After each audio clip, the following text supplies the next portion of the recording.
네, 여러분들 안녕하세요. 시사타파의 심층분석 3월 27일 금요일 방송 시작하도록 하겠습니다. 오늘 한국갤럽에서 여론조사가 발표가 됐는데, 한국갤럽은 대체적으로 되게 민주당에게는 굉장히 야박한 지지율이 나오는 전통적으로 오래된 한국갤럽 조사인데, 국힘당 지지율이 19%로 떨어졌어요. 그러니까 한국갤럽 여론조사에서 국힘당이 10%를 나온 거는 이번이 처음이에요.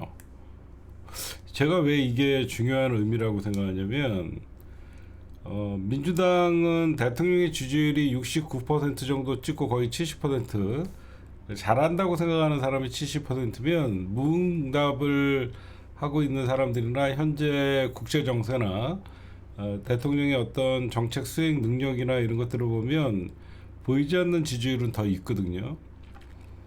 그러면 이게 선거는 여러분들 제가 늘 말씀드리지만 민주당은 이제 떨어질 일만 남은 시기예요. 원래는 선거가 다가오면 다가올수록 집권 여당과 대통령의 지지율은 조금 소폭 하락을 하고 바닥을, 그러니까 사실 국힘당은 바닥을 뚫고 지하까지 내려갔죠.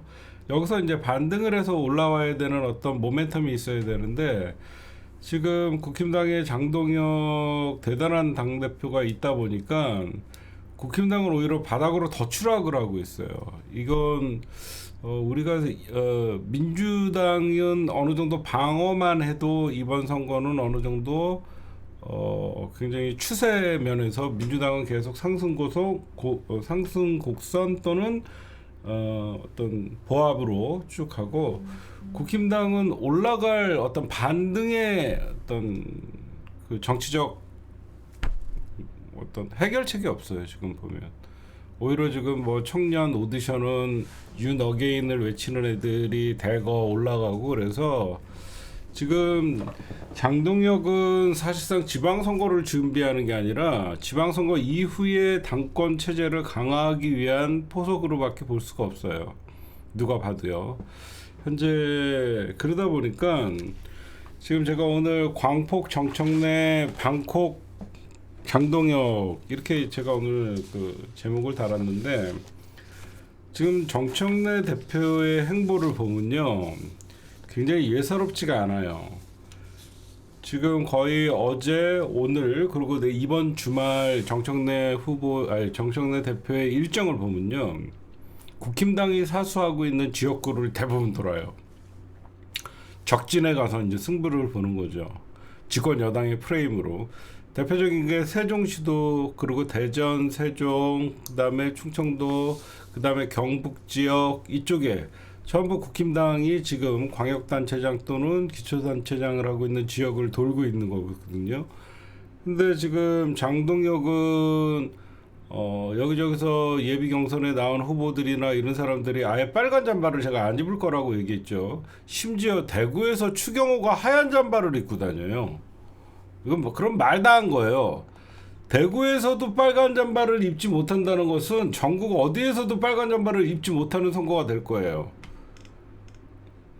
이거 보세요. 추경호가 지금 대구에서 이거 서문시장이나 이쪽을 도는데 하얀 잠바 입고 돌아요. 대구에서도 빨간 잠바 자체를 입지를 못해요, 얘네들.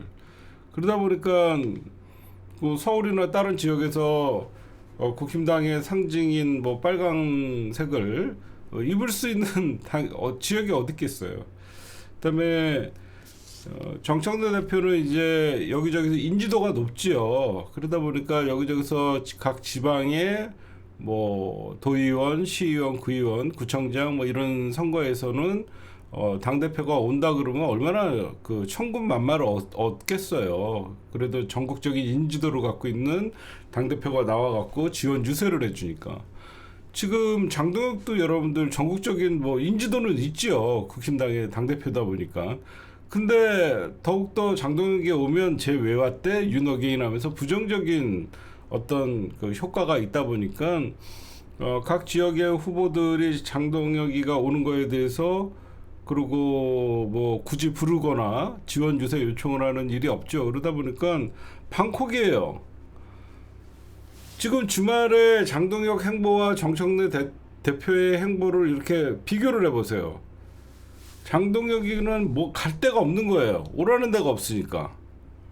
정청래 대표는 광복 행보, 각 지역 가갖고 거기서 봉사활동도 하고 뭐 여기저기서 하고, 장동혁은 방콕이에요. 방콕 당대표예요. 방구석 여포예요. 지금 제가 어제도 잠깐 말씀드렸지만 뭐 민주당 뭐 핵심 관계자들이 당연히 우리 민주주의의 메이저 방송인 시사타파 방송을 안 보는 국회의원들이나 그런 분들은 없죠. 제가 분명히 이제 선거는 민주당이 유리한 선거임이 틀림없지만 언행 조심해야 되고들, 그렇죠?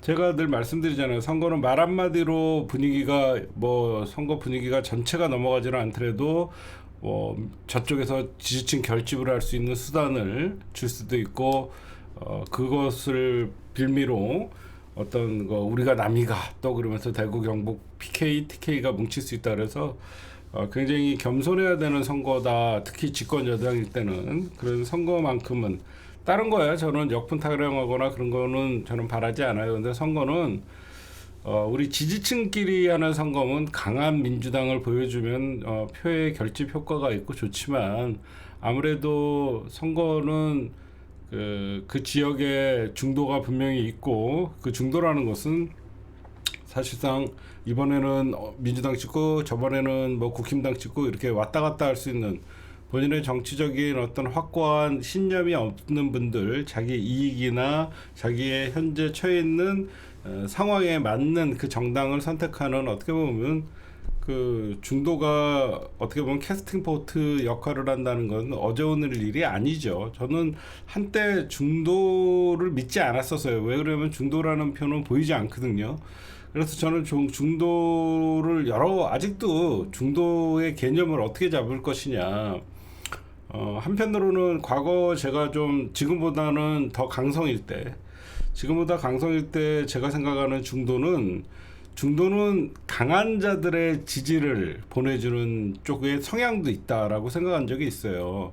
그러니까 민주당이 지금은 강한 어떤 그 대통령의 권한과 집권 여당의 힘으로 어떤 뭐 재정이나 어떤 정책이나 이런 것들이 바로바로 실천이 될 수 있는, 실행이 될 수 있는 그런 기반이 마련되어 있기 때문에 중도는 강한 쪽으로 오히려 힘을 실어준다라는 하나의 어떤 그런 가설을 제가 믿는 것도 있었고, 지금같이 뭐 중도 확장, 이재명 대통령의 어떤 실용 정책에 힘입어서 중도가 더욱더 민주당에 더 가까운 행보를 하는 거는 제가 봐도 뭐 기정사실 같아요. 그래서 여러 가지, 또 한편으로는 중도는 보이지 않는 사람이다. 그리고 대한민국에 중도는 없다라고 얘기하시는 분들도 있어요. 왜 그러냐면 그분들이 정치색을 드러내지 않는 것일 뿐이지 마음속에는 이미 다들 자기가 선호하는 정당이 있고 이미 찍으려고 마음먹은 사람들도 있다. 저는 중도라고 표현하기보다도 정치 무관심층이라고 얘기해주고 싶어요.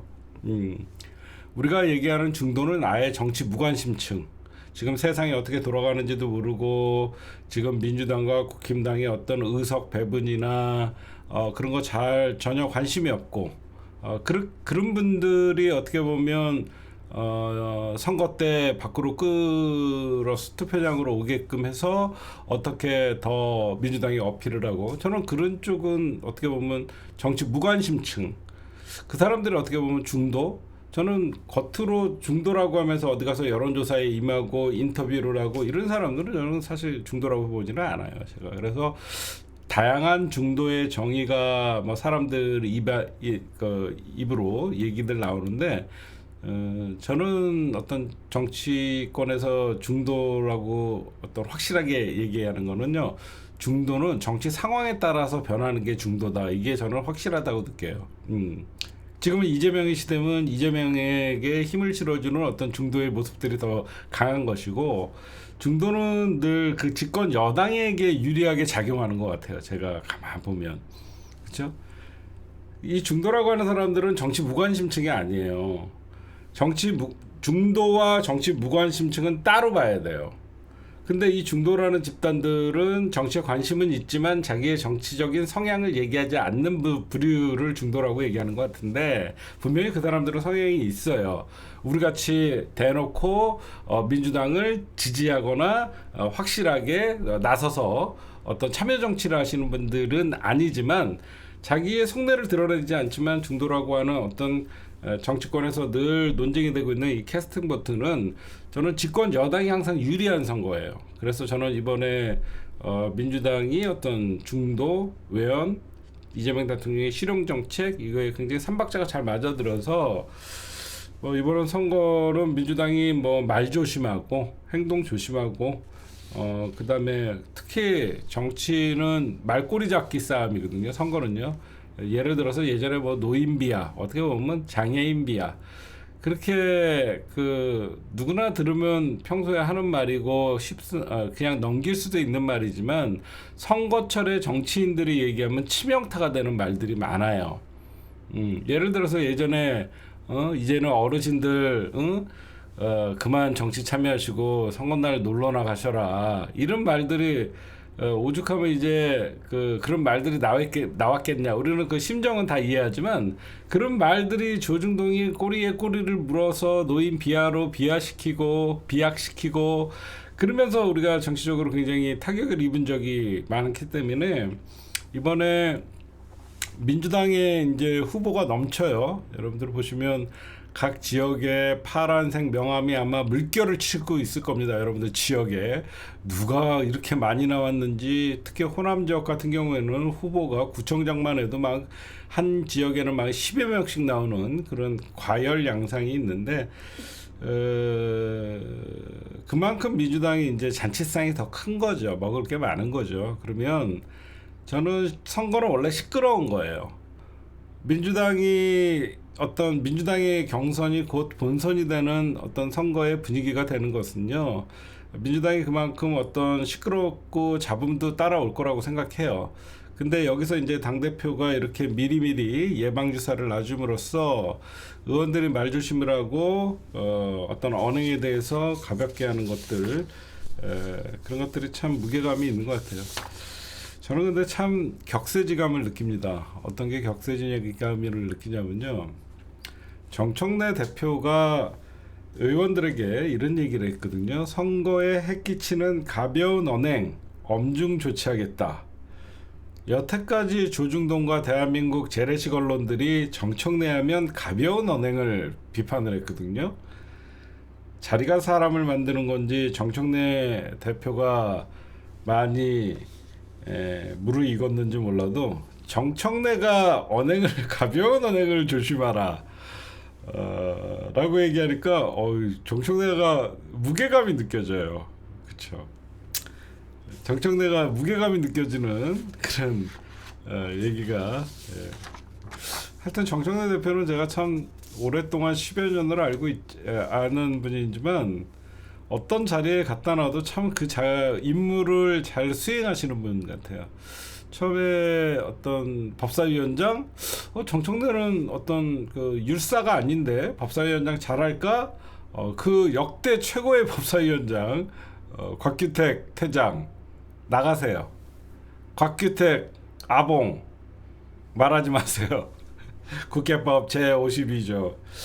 그런 거 보면요, 참 어느 자리에 갖다 놔도 가장 민주당스럽게 행동하는 사람이 정청래가 아니었나 생각을 합니다. 정청래가 가벼운 사람, 가벼운 발언, 언행 조심해라 라고 하니까 참 여태까지 정청래를 가벼운 사람이라고 취급했던 조중동, 참 사람 하나 바보 만드는 거 쉬웠던 것 같아요. 그 다음에 지금 정청래 대표는 국힘이 갖고 있는 지방선거 자리를 집중 공략을 하고 있다. 내일이 28일이죠. 내일 정청래 대표의 일정을 보면요, 경북 일정을 포함해서 총 9곳의 지역을 방문을 지금 예정이고, 그런데 대부분이 다 국힘당 지역이에요. 지금 보면 탈등그래요. 그 다음에 지금 민주당이 여러분들 이번 지방선거 때문에 그 상임위원장, 민주당이 갖고 있는 상임위원장 네 곳이 지금 공석입니다. 상임위원장의 공석이라는 것은 법안 심사나 지금 여러 가지 입법의 과정에 있어서 굉장히 시간이 지연될 수 있죠. 그래서 상임위원장 배분이나 그 문제는 원내대표가 담당을 하기 때문에 현재 민주당에서는 상임위원장 네 곳이 비어 있죠. 추미애 법사위원장이 경기도지사 출마를 하는 바람에 상임위원장을 지금 사퇴를 했고, 박주민 의원이 보건복지위원장, 그 다음에 지금 전남 통합 거기 광주 전남 통합특별시인가요? 장 선거에 신정훈 행안위 위원장, 그 다음에 안호영 기후환경위원장이, 그래서 이렇게 네 곳의 어떤 민주당의 상임위원장들이 지금 공석이기 때문에 지금 빨리 임명을 해야 돼서 31일 날 아마 이 네 곳의 상임위원장들을 임명을 하게 되면 민주당의 또 새로운 상임위원장들이 올라갈 것이라고 생각을 합니다. 그래서 이번에 상임위원장을 뽑는 것은 5월 중순까지예요. 한변도 원내대표의 임기와 같이 이번 전반기 때까지만 상임위원장을 맡는 것이고, 하반기 때는 다른 새로운 국회의장, 그 다음에 새로운 원내대표, 그 다음에 새로운 그 상임위원장들이 선출될 예정입니다. 여러분들이 그렇게 좀 보시면 될 것 같습니다.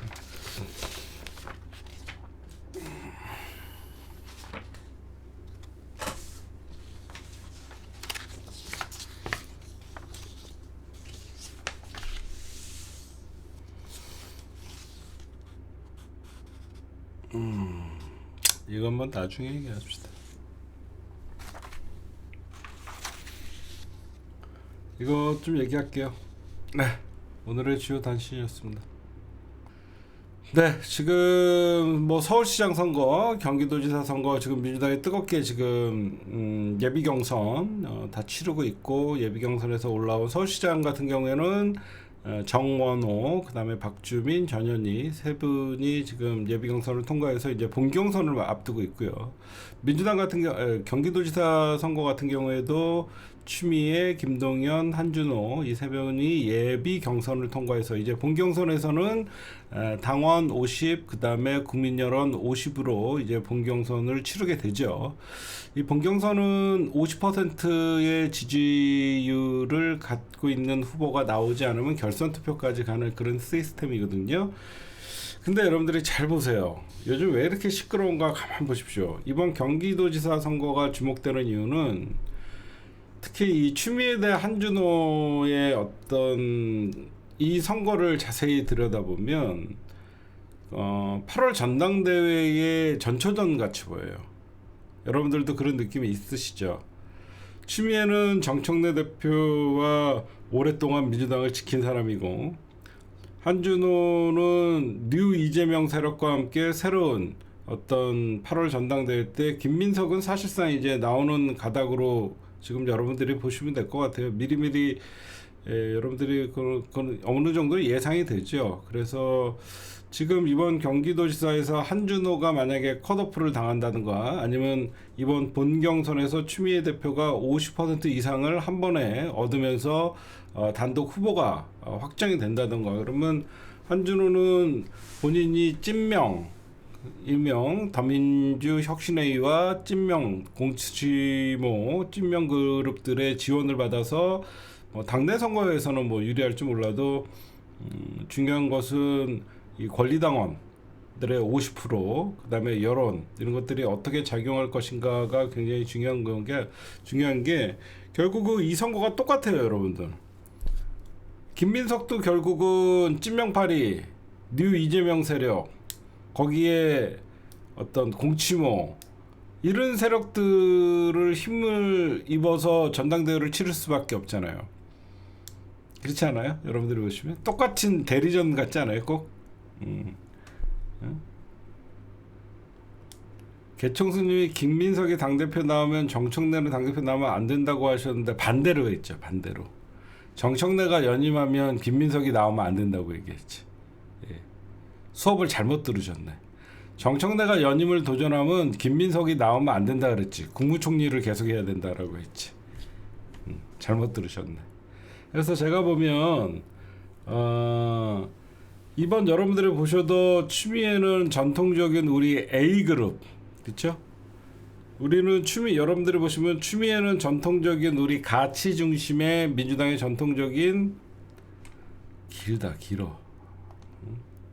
전통적인 가치 중심의 민주당의 지지자들이 추미애 대표의 어떤 행보나 그런 것들을 보면서 지지하는 추세가 많은 것이고, 이번에 많은 사람들이 한준호의 민낯을 봤죠. 그렇죠? 이번에 진짜 한준호의 민낯을 너무너무 잘 봤어요. 어떤 사람이 이재명 대통령, 우리가 찐명파리 한다는 게 그러니까 한준호는 이현주에 대해서는 입도 뻥끗 안 하죠. 리박스쿨 오로지 김어준을 공격하고, 너무 똑같아요. 쟤네들은 패턴이 김어준을 공격하고 유시민을 공격하고, 저 뉴 이재명 세력들, 이현주 세력들, 송영길 세력들 다 똑같은 짓거리들을 하는 저 한준호, 거기에 전통적인 민주당의 가치 중심의 어떤 이 지지 세력들. 근데 지지층은 우리가 밖에 있는 사람들이 훨씬 크거든요. 그래서 저는 이번 경기도지사 선거가 어떻게 나오는지 굉장히 저는 주목을 하고 있어요, 여러분들. 여러분들이 보셔도 이제 8월 전당대회 전초전이다라고 보시면 될 것 같은데, 여러분들은 어떻게 예상을 하십니까? 이번에 만약에 좀 우리가 섣부른 감은 없지 않지만, 지금 지방선거 준비하는 것도 어떻게 보면 바로 지방선거 끝나자마자 전당대회로 전환되고, 여러분들이 또 최고위원 누구 뽑아야 되고 또 머리가 아프고, 솔직히 저는 이번 지방선거 끝나면요 가슴이 답답해요. 지난 박찬대와 정청래의 싸움보다 더 치열할 겁니다. 10배는 더 치열하게 싸울 거예요. 안 봐도 뻔합니다. 안 봐도 뻔한 치열한 싸움이 이루어지는 것이고, 지는 측은 사실 정치적 생명이 휘청거릴 수도 있어요. 여러분들도 참 또 어떻게 또 이번 전당대회 때 얼마나 또 정청래 물어뜯고 죽이려고 하고, 또 우리 쪽도 그 대신 만만치가 않습니다. 늘 여러분들이 당하는 것 같지만, 이 가치 중심의 민주당을 지켜온 전통적인 지지자들의 이 전투력은 가히 상상 이상입니다. 이분들이 화나면. 아니, 여러분들이 자기네들이 정청래 물어뜯고 뉴 이재명이라고 하는 것들이 여기저기 다니면서 분탕치고 그런 것들이 앞으로 눈앞에 훤하지만, 여러분들이 분노하면 그 응집력과 집중력은 더 무서워요. 그래서 정청래 그렇게 수박몰이, 지난 박찬대와의 전당대회에서 정청래 수박몰이 하다가 역풍 맞아갖고 65대 35 정도의 압도적인 정청래의 승리가 일어났었잖아요. 지금 저는 지금 보면 솔직하게 말씀드릴게요.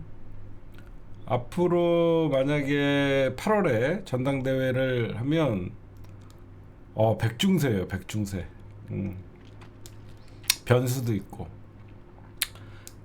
현재 정청래 대표가 유리한 측은 현직 당대표의 프리미엄이에요. 현직 당대표이기 때문에 여러 가지 어떤 당의 조직이나 이런 것들을 운영을 하고 굴릴 수 있는 현직 당대표의 프리미엄을 갖고 있는 것이고, 그러면 김민석은 어떤 프리미엄이 있냐? 이재명 대통령과의 어떤 국정 1인자와 2인자의 그런 사이에서 어떤 대통령의 메시지가 어떻게 나올 것인가, 그거에 대해서 이제 김민석은 정청래 대표님보다 이재명 대통령의 근처에 있다 보니까 더 유리한 게 있고, 그러면 김민석의 치명적인 약점은 뭐냐? 사실 김민석이 2020년에 국회로 복귀를 했죠.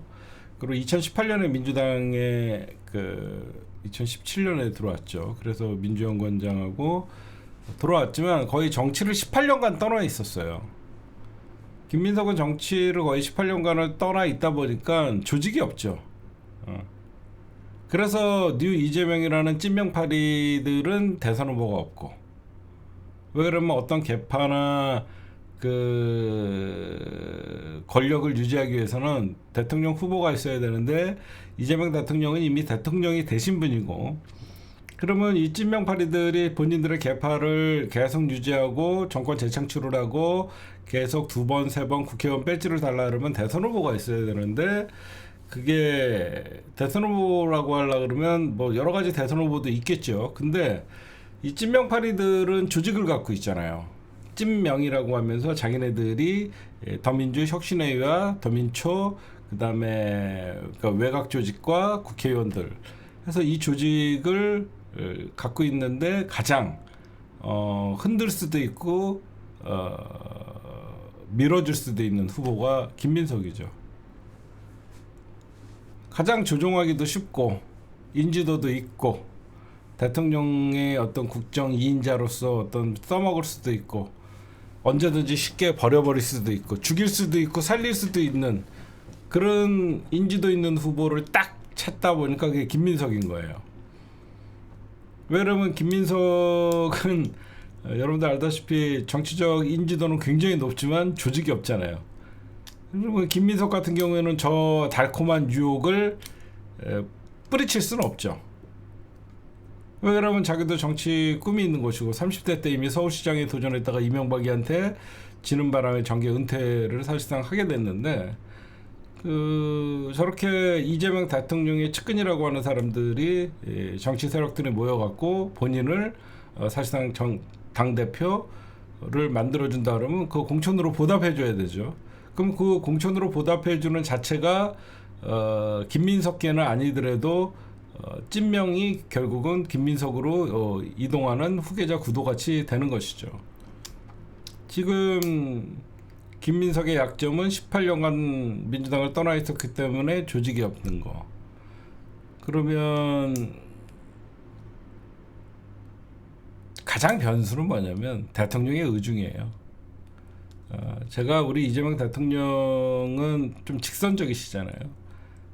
당대표 시절에도 사실 정봉주가 한 큐에 날아간 거는 이재명 대통령께서 5등을 달리고 있던 김민석을 불러서 차에서 왜 이렇게 표가 안 나와요? 이 말 한마디에 김민석이 1등이 돼버리는 그런 상황인데, 이번에는 이재명 대통령이 대통령이기 때문에 당내 선거나 이런 데서 개입할 수 있는 여지는 지난번 당대표보다는 쉽지는 않을 거예요. 다만 여러 가지 경로로 대통령의 의중이나 그런 것들은 전달이 가능은 할 수 있겠죠. 그것을 마치 또 이용하는 찐명파리들이 있을 것이고요. 그래서 이재명 대통령이 직간접적으로 어떻게 누구를 지원 사격을 하는지 그거에 대해서는 여러분들이 좀 지켜봐셔야 되고, 근데 이번에 여러분들 제가 좀 특이한 현상을 좀 느낀 게, 이번에 검찰 개혁에 사실 좀 민주당 안에서 소동이 났었잖아요. 이 검찰 개혁에 난리가 나지 않았으면 다음 전당대회에 이재명 대통령의 어떤 의중이다 이런 말빨이 되게 더 크게 먹힐 뻔했어요. 근데 이번에 검찰개혁을 바라는 전통 민주당 지지자들과 오랜 민주당 당원들의 수건이 대통령과 약간 초반에 마찰을 빚었잖아요. 그때 제가 깜짝 놀랐어요. 대통령 집권 초기에 저렇게 높은 지지율을 갖고 있지만 이 민주당 지지자들이 참 무섭구나, 현명하기도 하고, 아무리 이재명 대통령을 응원하지만 검찰개혁과 이재명 대통령을 따로 보는구나. 이게 되게 무서웠어요. 나는 그냥 이재명의 시간, 지금 이재명의 시간이야, 이재명 대통령 하고 싶은 거 다 해, 이런 분위기를 휩쓸려고 할 줄 알았는데, 검찰개혁에 있어서만큼은 냉정하게 아무리 이재명이라도 검찰개혁은 절대 양보할 수 없다, 이런 어떤 민주당의 어떤, 나 이런 걸 보면서 참 우리 민주당의 지지자들이 참 현명하신 분들이 많구나, 이거 왜 그러냐면 이재명이 싫어서 검찰개혁에 정부안을 반대한 게 아니거든요. 어떻게 보면 이재명 대통령이 이 잘못된 검찰개혁안이 통과되면 그 희생양이 이재명이 될까봐 저는 그 마음이 더 컸다라고 생각해요. 여러분들 제 말과 여러분들 마음이 똑같죠. 지금의 저 정부 안에 검찰개혁안이 통과되면 당장은 검찰이 그 칼날을 숨기고 있었겠지만 결국은 검찰의 저 칼날은 이재명을 향할 것인데 왜 이재명 대통령이 뭐 그러다 보니까 주변에 정성호나 봉욱이 저런 사람들이 결국 이재명 대통령을 혼란시킨 거 아니냐 이런 여러분들이 자성의 목소리 그러니까 저기 아주 한탄의 목소리도 나오고 그랬는데 이재명 대통령이 미워지려고 한다라는 사람들까지 이런 걸 나오면서 아 검찰개혁만큼은 이재명과 대통령과 검찰개혁 중요한 사안에서는 따로 보는구나. 이게 연장선이 어떻게 되냐면 당대표 선거도 이어지는 분위기예요. 그게 무슨 말이냐면 과거 같으면 대통령이 누구를 바라보냐가 어떤 최고위원, 수석 최고위원 또는 당대표의 선거에 큰 영향을 미쳤는데 이번 검찰개혁이라는 큰 싸움을 우리 민주당 지지자들 한번 겪고 나니까 이미 우리 A급이라는 이 가치 중심의 사람들이 누구를 뽑아야 되는지 그리고 누구를 뽑으면 안 되고 누구를 경계해야 되는지를 딱 아는 거예요. 제 말 여러분들 어떤 메시지인지는 조금 이해가 가세요? 과거 같으면 이런 우리가 검찰개혁이라는 대통령과 어느 정도 이렇게 좀 충돌이 있거나 그런 일들이 없었으면 이재명 대통령이 누구 픽이야 라고 하면 사람들이 그쪽으로 쫙 쏠리는 경향이 있었는데 이번에 검찰개혁 사태를 겪으면서 사람들이 본인들의 생각이 더 이거는 아니라는 거에 대해서 아무리 대통령 픽이라고 해도 그거에 순순히 따라가지는 않는다는 거예요. 여러분들이 그런 생각 하시죠? 그래서 만약에 어떤 뭐 김민석 국무총리가 당대표에 도전을 해도 나갈 때 꼭 이기고 만약에 대통령이 꼭 그런 말 할 수 있잖아요. 만약에 김민석 총리가 마지막으로 대통령과 인사하는 자리에서 전당대회 나가는으로써 국무총리직을 사퇴한다 그럴 때 꼭 이기고 오시라.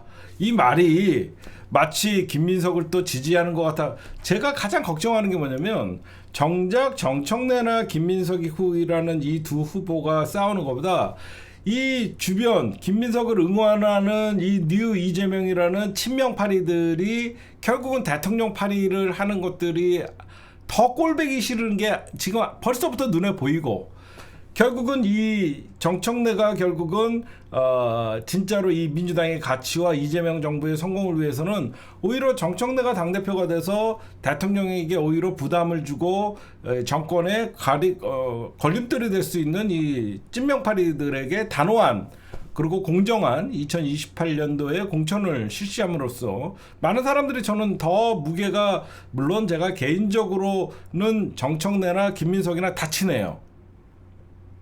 솔직히 여러분들 알다시피 김민석 총리도 저랑 인간적인 관계에 있어서는 형동생하는 사이였고 정청래 대표도 둘 다 형동생하는 사이지만 저는 이런 상황이 너무 비참해서 제가 두 분이 싸우면 안 된다고 했어요. 한편에서는 이런 얘기를 해요. 어떤 얘기를 하냐면 그러니까 김민석을 좀 나오지 않았으면 하는 쪽이 더 많더라고. 그 이유가 김민석 어차피 대권 행보 하려고 그러면 2028년도면 마지막이거든요. 그러면 대선이 2029년이에요. 그러면 요번에 뽑히는 당대표는 2028년 6월까지예요. 그러면 국회의원 23대 총선을 지휘하고 사실상 당대표의 임기가 끝나잖아요. 다음 그러니까 이번 말고 다음 당대표에 도전하면 되는 거 아니냐라고 하고 대권 행보로 가면 되는 거 아니냐 이렇게 생각하시는 분들이 있는데 그거는 아니에요.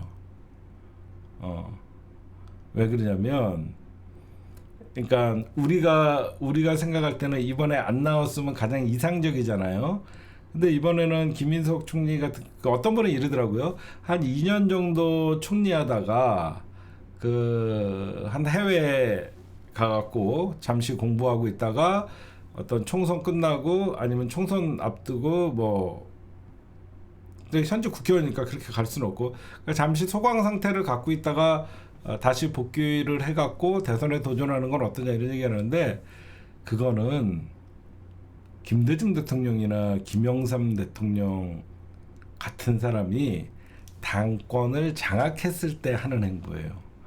지금 김민석이는 왜 이렇게 1년 가까이밖에 안 하고 총리직에서 당대표로 전환을 할 수밖에 없냐면 결국 2028년 공천권을 휘둘러야지 본인의 대선 가도에 있어서 친명이 이제 친김이 되면서 민주당 자체가 이제 차기 국회의원 2028년이면 이재명 대통령 집권 4년 차란 말이에요. 그러면 그 이후에 그러니까 2028년 총선 이후에 자기의 자리는 없는 것이죠. 자기의 자리가 없기 때문에 어떻게 하든지 이번에 공천권 그러니까 당대표 선거가 즉 공천권 싸움이기 때문에 이번에 이겨서 뭐 지금 찐명파리들 재선에 그러니까 더민초 거기서 더민혁이 초선되고 더민초가 재선되고 찐명파리들이 3선 4선 되고 뭐 이런 식으로 그렇게 할 수밖에 없는 즐깁시다. 엄청나게 시끄럽고 또 갑자기 나타난 유튜버 새끼들 갑자기 나타난 찐명파리들 너도나도 김민석 외치면서 정청래 악마화하고 뻔한 싸움이 벌어지겠지만 할 만한 뭐 정청래가 불리한 선거도 아니고 과거같이 이재명 대통령이 민주당 선거에 개입할 수 있는 여지가 크지 않고 대통령이다 보니까 여론도 그렇고 저는 다만 아쉬운 게 뭐냐면요 제가 솔직한 심정을 좀 말씀드리면 김민석도 여러분들 민주당의 참 소중한 자산이었어요. 너무 속내를 일찍 드러냈어요. 그런 느낌 없으세요? 전 너무 아쉬운 게 저는 여러분들 김민석이 여러분들에게 뭐 우리 김민세 그리고 뭐 저쪽에 지금이야 어떤 당내 권력 싸움에서는 아쉬움이 있다 보니까 여러분들이 비판하잖아요. 근데 민주당 안에서 보면 어떻게 보면 우리가 국힘당과 싸울 때는 참 중요하신 분들이에요. 너무 본인의 정치 행보의 다음 스텝을 너무 일찍 밝힘으로써 너무 적들을 많이 만들어놨어. 그렇지 않아요? 그런 느낌 많지요. 너무 본인이 국무총리로서 국정 수행에 책임지는 모습 오히려 그렇게 하면 김민석이 더 플러스 요인이 있고 듬직하다 차기 대통령감이다 이런 얘기들이 너무 많이 나오는데 제가 아쉬운 게 뭐냐면 강훈식이 들어야 될 그러니까 김민석이 들어야 될 소리를 강훈식이 듣고 있어요. 참 희한하죠.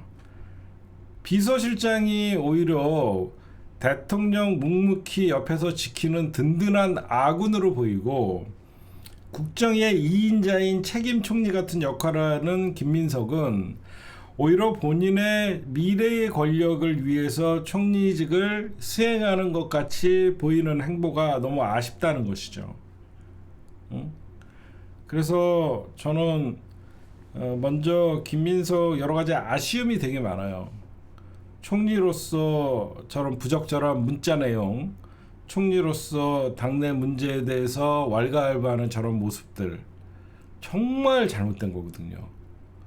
총리는 대통령 다음으로 국무위원으로서 책임을 가지고 대통령 거릿이 대통령 역할을 해야 될 사람인데 당내 문제에 개입을 하고 유시민에 대해서 왈가왈부하고 김어준에 대해서 왈가왈부하고 이게 국무총리의 자세가 아닌 것 같아서 너무 진짜 총리의 행보에 대해서 실망을 많이 했어요. 그럴 필요가 없는데 안 그래요? 그럴 필요가 없음에도 불구하고 본인의 다음 스텝을 너무 노골적으로 드러내다 보니까 적들을 너무 많이 양상을 했어요. 양산을. 굳이 전면에 나서서 자기가 싸울 필요도 없는데. 그리고 뭐 하여튼 제가 나중에 또 선거 때는 또 전면에 나서서 저도 총알을 맞겠죠. 또 아닌 건 아니니까, 또 아닌 건 아니다 보니까 또 나서서 누군가를 지지를 하겠죠. 저는 어쩔 수 없으니까. 근데 이번 전당대회랑 다 연결돼 있어. 지금 쭉 하는 행보들이 일련의 일정이. 최고위원 선거도 여러분들 잘 뽑아야 돼요. 이번에 최고위원도 박 터질 겁니다. 우리가 어떻게 전략전, 저는 그걸 고민하고 있어요. 여러분들, 표는 우리가 훨씬 많아요. 그렇죠? 여러분들 보셔도 저 뉴 이재명이라고 떠드는 찐명파리 지지하는 그룹들은 민주당이 한 30%, 어떻게 보면 거대한 우리 그 민주당을 지탱을 하고 민주 진보의 정체성을 잃어버리지 않으려는 저 리박스쿨이 이현주나 저런 한병이 뭐 이상한 그런 오염된 민주당의 지지자들이 아닌 민주당의 전통성을 지키고 민주당의 정체성을 지키는 이런 지지자들이 훨씬 많은데, 이 최고위원 선거가 1인 2표제거든요. 어떻게 전략적으로 어떤 그룹은 누구를 찍고 이게만 절묘하게 배분이 된다 그러면 우리가 원하는 사람이 4명 정도는 당선시킬 수 있거든요. 저는 그걸 연구하고 있어요. 무슨 말씀인지 아시겠죠, 여러분들? 우리가 분명히 만약에 우리 민주당에서 우리가 만약에 100만 명 중에 70만 대군이야. 근데 이 70만 대군이 압도적으로 2명을 밀어버리면 이 30만들이 분명히 이 70만 대군이 절묘하게 반반씩 나눠서 2명씩, 만약에 1, 2 이쪽은 3, 4 이렇게 딱 찍어주면 4명이 당선되거든. 그쵸? 근데 이거에 대해서 저는 좀 연구를 하고 있어요. 물론 어떤 사람들이 나오냐에 따라서 우리가 뽑을 사람이 3명밖에 없을 수도 있고, 그럴 때는 우리가 점점점 선택의 폭이 좁아지니까 더, 그러니까 뭐든지 만약에 3명을 우리가 선택을 해야 되면 저런 게 있는 거예요. 예전에 우리가 한번 써먹었던 건데, 만약에 1번은 꼭 돼야 돼. 잘 생각해봐요. 1번은 꼭 돼야 돼. 그러면 이 사람을 머리로 놓는 거야. 왜? 수석 최고위원을 뺏기면 안 되니까. 한 팀은 1, 2, 한 팀은 1, 3을 찍는 거야. 그러면 최고위원, 수석 최고위원은 1번이 돼. 그러면 2번 그룹과 3번 그룹이 덩달아서 이렇게 돼. 그러면 3명 정도는 되는데, 이거를 어떤 기준으로? 그래서 옛날에 한번 써먹던 게 뭐냐? 주민등록번호 뒷자리가 짝수인 사람들은 2번을 찍고 홀수인 사람들은 1번을 찍고, 우리가 그런 것도 막 연구를 한 적이 있어요, 여러분들. 예전에 진짜 그랬다니까. 기억 안 나요? 주민번호 끝자리가 짝수인 사람들은 뭐를 찍고 홀수인 사람들은 뭐를 찍고, 옛날에 그것까지 연구하고 막 그랬어. 그러니까 여러분들 이거 너무 걱정하지 마시고, 맞아, 당원들 생일로 달로 막 이렇게 막 끊고 그런 것도 있었고, 하여튼 연구를 좀 하면 돼요. 연구를 하면 되니까 이건 나중에 말씀드리고, 그 다음에 한준호 씨, 한준호 씨, 제가 연일 실망을 하고 있는데, 한준호 씨가 이런 얘기를 해요. 한준호 씨라고 하면 또 한준호 의원님이시죠. 한준호 의원님이 이런 말씀을 하세요. 유시민 작가에게 분열 조장 바람직하지 않다.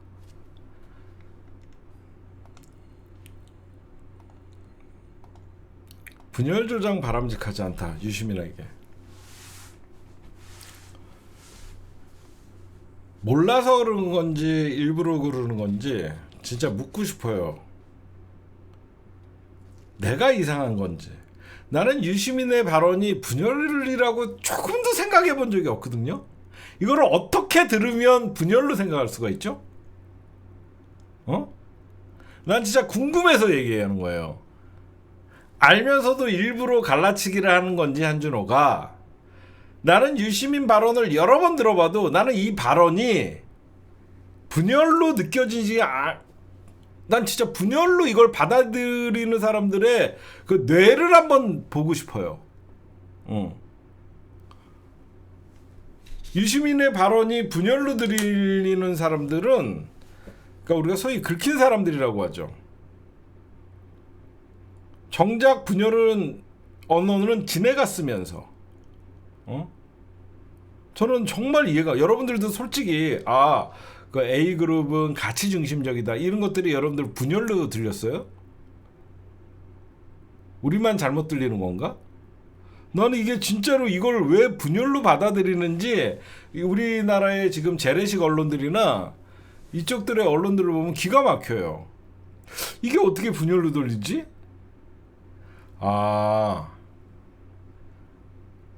정답을 찾았죠. 분열로 들리는 사람들의 특징, 지네가 찐명이라고 주장하는 사람들.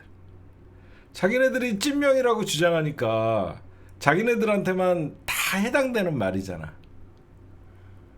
그러니까 그 사람들에겐 분열로 들리는 거죠.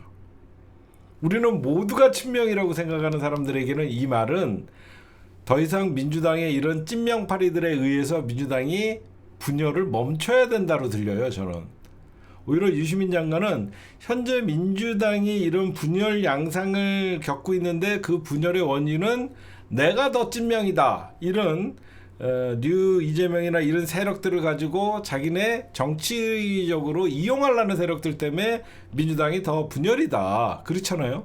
여러분들도 그렇게 들리죠. 유시민 장관은 지금 민주당이 분열된 상황의 원인이 결국은 대통령을 참칭하고 찐명파리라고 하는 이자들이 새로운 어떤 세력들을 정치적으로 이용하니까 자꾸 민주당의 가치 중심적인 어떤 그 전통적인 정체성을 중요시하는 A그룹과 지금 새롭게 이재명 대통령의 실형을 보고 들어온 사람들과, 그리고 이 가치와 수령이 중첩되는 이런 사람들이 지금 이렇게 부딪히고 있는데, 결국 이 정치인들의 문제를 짚은 거잖아요. 제가 정확히 얘기하죠.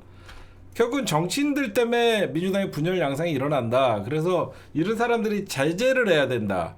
그래서 다음에 그 대표적인 게 송영길. 여러분들, 제가 마치 유시민 작가, 저 김원준 총수, 저희는 통화도 안 해요, 요즘. 근데 왜 늘 똑같이 생각하고 똑같이 바라볼까요? 우리는 기본적으로 민주당의 승리, 우리의 적은 국힘당, 조중동 이런 베이스를 깔고 싸우니까 그런 거지, 우리는 단 한 번도 민주당 안의 싸움을 먼저 생각해 본 적이 없어요. 근데 얘네들은 자기네가 이제 이재명을 만들었다, 그래서 그 전 세력들 전부 역사 속으로 사라져. 이게 가장 큰 문제라고 생각해요. 여러 번 제가 이거 반복적으로 얘기하는데, 찐명파리들의 가장 오버하는 스탠스가 뭐냐면, 나는 처음부터 경기도지사 시절부터 이재명을 지지했는데 네가 뭔데? 너는 지난 대선 때 문재인 지지했잖아. 그럼 그때는 그럼 그때 문재인을 지지해야지. 그러면 안철수를 지지하냐? 그러니까 얘네들은 시대의 흐름과 상관없이 나는 이재명만 바라봤다. 이 민주당의 전통적 지지자들은 김대중 시대 때는 김대중 대통령을 적극적으로 밀었고, 노무현 시대 때는 노무현 대통령을 밀었고, 문재인 시대 때는 문재인 대통령을 적극적으로 밀었고, 이번에 이재명 시대가 오니까 이재명 대통령을 적극적으로 밀었던 사람들을 밀어내려고 하는 거죠. 사실 이 사람들이 잘못된 거죠. 자기네들은 2014년 성남시장 시절에 이재명을 지지했다? 그 당시에는 이재명 대통령이 아무리 좋아도 문재인을 지지했어야지. 마음속에 이재명 대통령은 나중에라도 대통령감이라고 생각하면, 우리의 싸움은 국힘당이라고 생각하면 이 사람들은 그때 민주진영에 힘을 실어줬어야지. 그때는 이쪽이 분란 세력이었잖아. 그렇지 않아요? 그때는 우리가 싸움을 문재인을 중심으로 국힘당과 싸워야 되는데, 얘네들은 문재인은 죽어도 싫다 그러면서 오히려 투표장으로 안 가고 다른 짓 했던 놈들 아니야. 잘 생각해봐요. 누가 누가 분란을 시켰는지. 그러면서 지네가 오렌지 군단이라고 그러면서 송가혁이라고 떠들었던 새끼들이잖아요. 우리는 그때나 지금이나 국힘당과 싸우고 있고, 얘네들은 이재명 대통령이 떠나면 민주당을 떠날 놈들이에요. 대부분의 이 송가혁들. 그리고 뉴 이재명이라는 이 세력들은요, 되게 좋은 사람들이죠. 근데 굉장히 유동적인 사람들이에요. 지금이야 대통령의 어떤 주식 정책, 부동산 정책, 청년 정책, 많은 정책들이 자기에 와닿고 자기의 실생활에 이롭게 작용하고 자기가 몰랐던 대통령의 어떤 중도 외연 확장에 공감하는 바에 있어서 지금 뉴 이재명이라고 하면서 소위 누가 한겨레가 이름을 붙였거든요. 한겨레가 이름을 붙였어요. 그러면서 하나의 어떤 민주당의 그 새로운 정치 세력이죠. 이 사람들은 유동적이에요. 이 사람들이 이재명 세력들이 민주당의 기존 정치 세력들과 같이 융합돼 갖고 더 규모가 커지고 그러면 얼마나 좋겠어요. 이 사람들은 또 자기네들의 마음에 안 들면 또 다른 자기네들이 원하는 사람들로 가. 왜 그러냐면 뿌리가 없으니까. 이 사람들은 이재명을 보고 들어왔지 민주당을 보고 들어온 사람들이 아니거든요. 우리는 민주당을 보고 들어온 사람들이잖아요. 그게 굉장히 큰 겁니다. 여러분들은 국힘당이 싫어서 민주당을 지지하는 것이고 국힘당에게 단 한 석도 주지 않기 위해서 묻지도 말고 따지지도 말고 민주당을 찍는 사람들이고 이쪽은 이재명을 보고 들어왔기 때문에 이재명 대통령 퇴임과 함께 나가는 사람들이에요. 떠날 사람들이에요. 제가 그래서 제발 이번에 어떻게든지 우리가 이낙연계나 어떤 과거의 낙지 수박계들은 전부 처리했죠. 제가 어제 방송인가요? 이 말씀 드렸죠. 마치 친명 정치인들이 이낙연계를 몰아냈다고 자기네들이 얘기하고 떠드는 것 같은데 제가 어제 송영길 씨한테 제대로 얘기했잖아요. 친문이 이재명을 지난 대선에서 돕지 않았다. 피가 거꾸로 솟더라고. 친문이 이재명을 돕지 않았다. 물론 정치 세력들을 얘기하지만 여러분들한테도 가슴에 한이 되는 말이었거든요. 저는 친문이 이낙연 세력들을 몰아냈어요.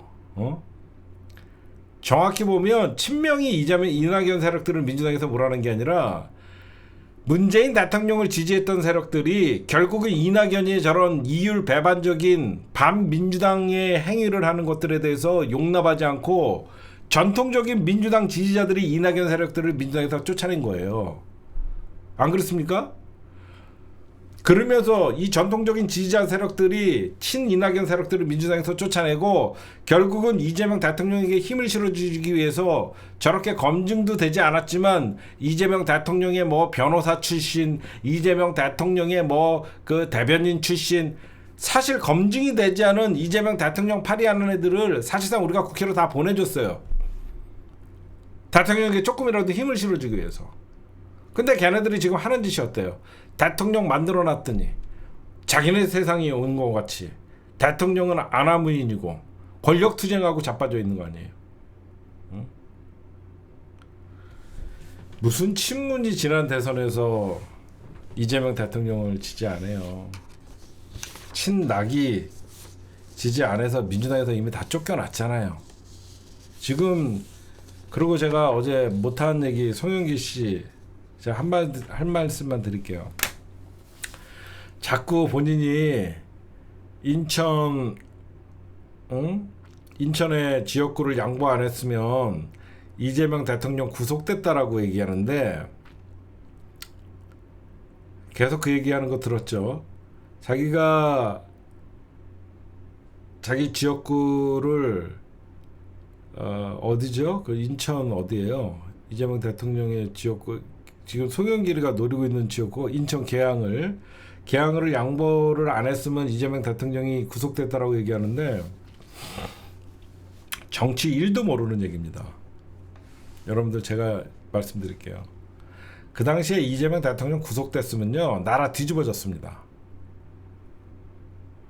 나라 뒤집어졌어요. 여러분들 가만히 있었을 것 같아요? 민주당의 유력한 대선 후보를 검찰이 구속시켰으면 이 나라 뒤집어졌어요. 전부 나부터도 거리로 나왔고 송영길 씨가 인천 계양을을 양보해서 국회의원이 됐기 때문에 이재명 대통령이 구속이 안 된 게 아니라 민주당 당원들이 이재명 대통령을 지지하고 있었기 때문에 검찰도 감히 이재명 대통령을 구속시키지 못했어요. 사법부도 눈치를 볼 수밖에 없었고. 응? 그거는 정말 국회의원 배지 달았다고 구속 안 시키고 배지 안 달았다고 천만의 말씀. 국회의원 배지 달아도 국회에서 체포동의안 가결시켰어요. 안 그렇습니까? 국회의원 배지 다는 이유가 불체포 특권 이용하려고 그랬다라고 얘기하고 싶은 게 송영길 아니에요. 배지 있어도 저 친낙계들이 반란 일으켜갖고 이재명 대통령 체포동의안 통과시켰어요. 왜 그거랑 연관을 시키냐고요. 그 당시 사회적 분위기나 민주당 분위기는요, 이재명이 죽으면 나도 죽을 각오로 싸운다는 민주당의 전통적 지지자들이 꽉 뭉쳐 있을 때예요. 여러분들 가만 생각해 보십시오. 그쵸? 이재명 잘못되면 가만두지 않겠다는 분노가 하늘을 찌르고 있을 때예요. 감히 사법부도 검찰도 이재명 구속시켜갖고 지네가 뭐 구속시키면 끝난다고 생각하죠? 저는 오히려 만약에 저들이 이재명 대통령을 구속시켜갖고 구속영장까지 쳤죠. 사법부가 다행히 유창훈 판사가 극적으로 살려서 대반전이 일어났지만, 만약에 사법부도 이재명 대통령을 구속시켰다? 이 정부 계엄령 전에 끝났어요. 저는 그렇게 봐요. 이 정부 계엄령 전에 끝났습니다. 물론 우리의 희생도 있었겠죠. 그 당시에 여러분들 민심이 어땠냐면, 김건희, 윤석열은 이미 국민들의 신임을 얻지 못했고 이재명 대통령은 우리의 마지막 희망이었는데, 그런 대통령을 정치적으로 사형 선고를 내렸다? 그때는 절대 국민들이 가만히 있는 시기가 아니었어요. 그래서 자꾸 자기가 인천 계양을 양보해갖고 이재명 대통령이 살았다. 그거는 불체포 특권으로 인해서 대통령의 구속영장 청구가 반려됐을 때를 얘기하는 거고, 대통령의 영장은 저 친낙계 의원들에 의해서 체포영장까지 가결됐었던 거예요. 국민이 막은 거예요.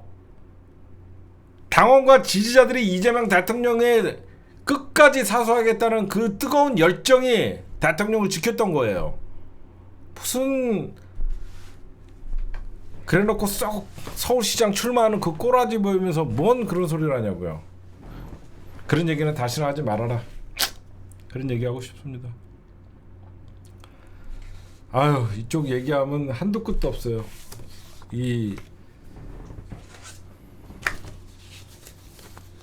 그리고 이왕 얘기 나온 거, 이미 뭐 이제 전선이 어느 정도 갈려서 얘기할게요. 그 삐동형이 방송이랑 김어준 방송이랑 그 양쪽에 그 줄타기 하는 애들 있죠. 그런 인간들이 제일 못돼 처먹은 인간들이에요. 여기 와서 요 얘기하고 여기 와서 요 얘기하고. 나는 그런 인간들, 줄타기 하는 인간들 있죠. 요 방송에도 나가고 요 방송에도 왔다 갔다 하는 인간들, 진짜 꼴보기 싫더라고. 진짜 아휴, 진짜 인간 같지들 않아 갖고.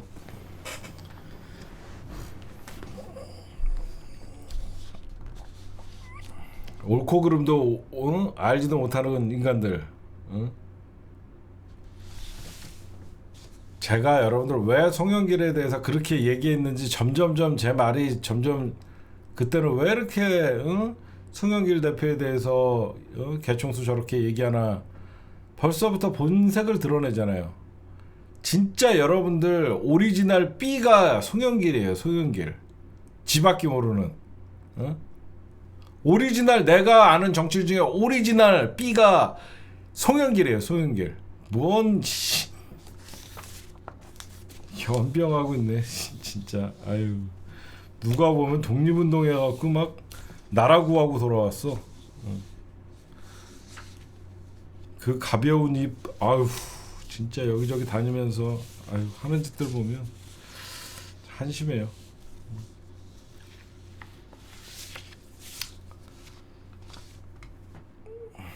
네, 오늘의 미리 보는 개싸움 미리 보는 개싸움 여러분들이 말씀드렸습니다.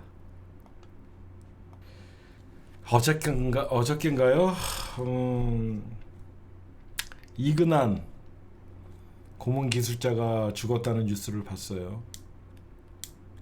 여러분들도 그 보신 분들 있죠?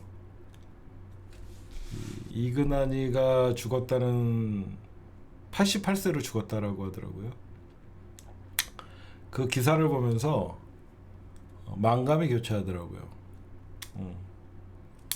여러분들은 김근태 의원님이 대표적으로 그 고문의 희생자로 알고 계시는데 김근태 의원의 그 고발이 이근한을 세상으로 알린 거예요. 그래서 대표적인 분이 김근태 의원이 나오는데 제가 여러분들에게 오늘 말씀드리고 싶은 것은 이 이근한이라는 인간 때문에 얼마나 많은 사람들이 여러분들 죽었는지 그 얘기를 하고 싶은 거예요. 이근한이는 전두환으로부터 훈장도 받았던 인간이에요. 근데 이근한이가 여러분들 고문만한 놈이 아닙니다. 여러분들 고문을 왜 하죠? 아니 생각해봐요. 고문을 왜 해요? 자백을 하게끔 하려고 하는 거죠. 이근한이의 고문에 의해서 허위 자백을 해갖고 수많은 사람이 사형을 당했어요. 아니 그런 게 중요한 게 아니라 어떤 고문의 기술을 얘기하는 게 아니라 이근한이의 그 인간 이하의 견딜 수 없는 잔인한 고문을 통해서 수많은 간첩 조작 사건과 용공 사건의 그 억울한 피해자들이 허위 자백을 해서 거짓 자백을 해서 이 사람들이 결국 법정에서 사형을 당했다는 게 여러분들 중요한 거예요. 그 사람들이 이근한에 의해서 결국은 무기징역 받고 사형 받고 어떻게 죽었는지 아세요? 그 잔혹한 고문을 당해서 대부분 옥사했어요.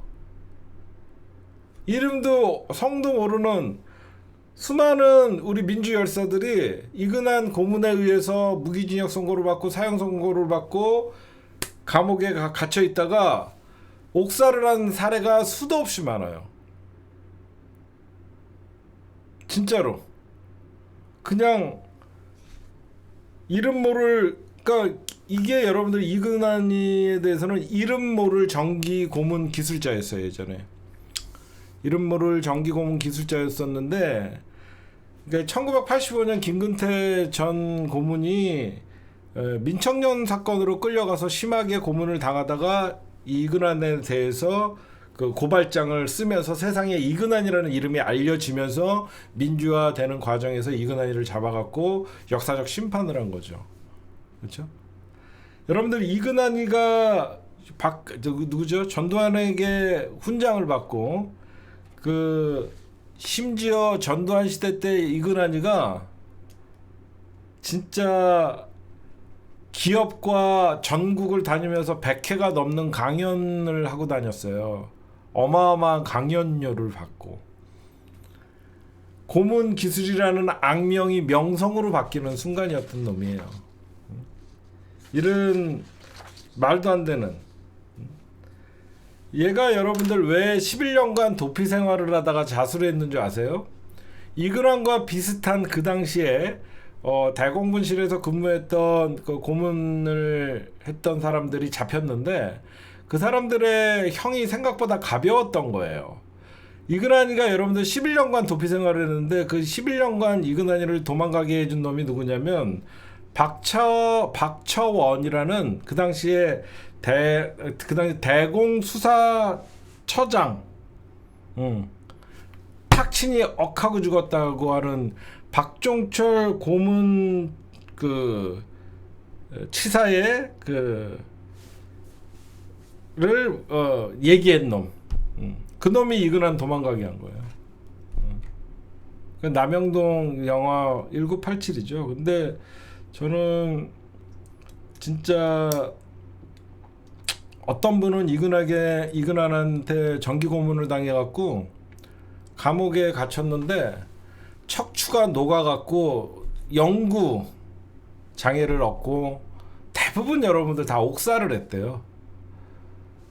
정기 고문 받고 그 후유증으로 감옥에서 대부분이 옥살을 하고 이 수많은 사람들이 후유증으로 죽고 구치소에서 의문사하고 진짜로 의문사하고 나가서 자살하고. 여러분들 왜 이 사람들이 옥고를 치르고 나가서 자살을 했겠어요? 너무 고통스러우니까. 너무 이 정기곤충의 후유증이 너무 고통스러우니까 스스로 목숨을 끊은 거예요. 이런 사람들이 여러분들 얼마나 나쁜 놈이에요. 이근하는 죽었지만요, 정말 이근하는요 국가 폭력의, 전두환 정권 국가 폭력의 상징적인 놈이에요. 목사가 돼갖고 연병을 떨고 해갖고 스스로 얘가 7년인가 받았을 거예요. 2006년인가 출소해갖고 뭐 목사 생활을 하고 그러면서 간증을 하고 막 다녔는데, 이거 인간, 이거 악마야 새끼예요. 이거 뒤졌지만 이거 이 새끼는 악마예요. 지가 목사가 돼갖고 간증과 설교에서는 반성했다 이렇게 얘기하지만 어떤 언론 인터뷰에서는 뭐라고 했는지 아세요? 자기가 했던 고문은 예술이라고 얘기했던 놈이에요.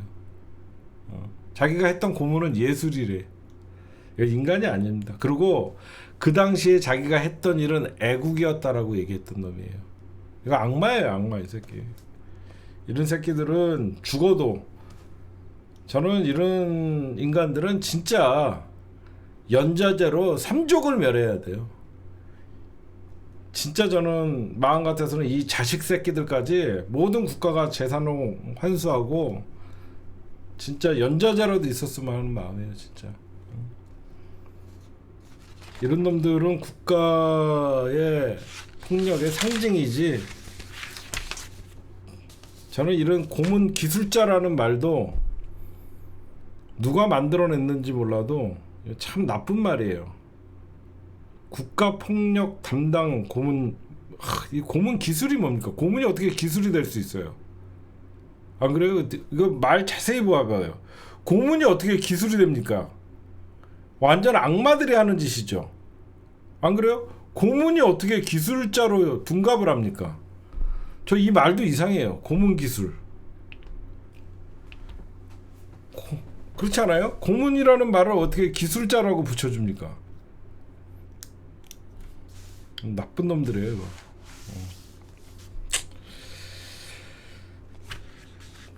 네, 오늘 금요일 심층 분석은 오늘 여기까지만 하도록 하겠습니다.